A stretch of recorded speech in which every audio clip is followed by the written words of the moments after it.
My name's Niall Boyce and I'm Head of Field Building in Mental Health at Wellcome.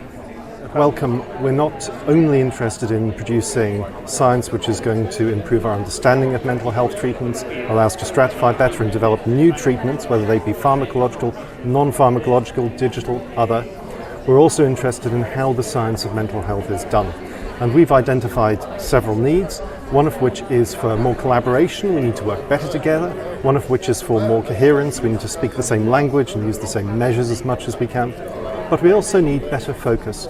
We need to figure out more quickly what's likely to work, what research questions we need to ask, when things don't work, when can we move our attention, our energies and our money onto something else.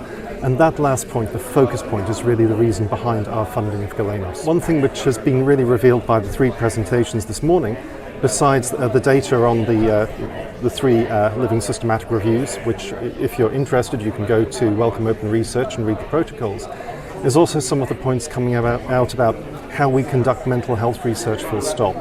The outcomes which we measure, the outcomes we report, the models we use, the animal models we use, how we make some very complex science comprehensible and useful to everyone, not just the scientists, but to people with lived experience whose interests really are at the heart of everything that we do at Wellcome. The audience really would be everyone. We are, of course, focused on research and research scientists, and we hope that researchers and indeed funders such as Wellcome will find the output of these reviews very useful.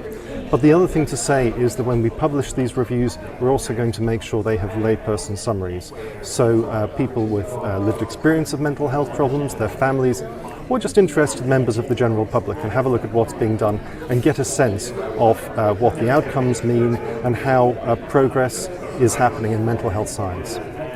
GALENOS reviews are aimed at progress. They're aimed at stimulating progress in the most fruitful directions in mental health science. They're also aimed, as I said earlier, at saying when progress isn't likely to happen in a particular area and when it's time to move our attention somewhere else. The other thing to say about GALENOS reviews is they are living reviews. So the standard way of the systematic reviews which you'd read every day, most of them would be updated once every 5 years in the literature.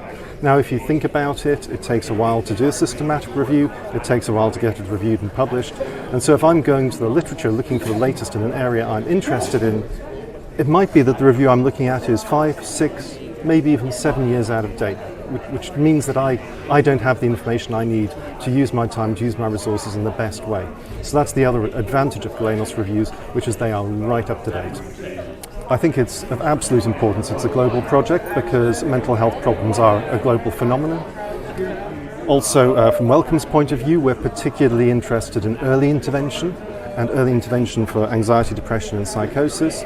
Now, this doesn't exclusively mean younger people, but very often it does, and we know that the majority of the younger people in the world live in low-income countries and middle-income countries.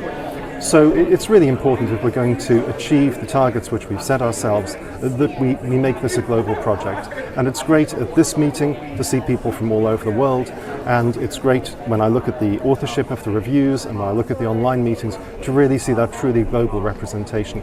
And of course that includes representation of people with lived experience at every stage in the process.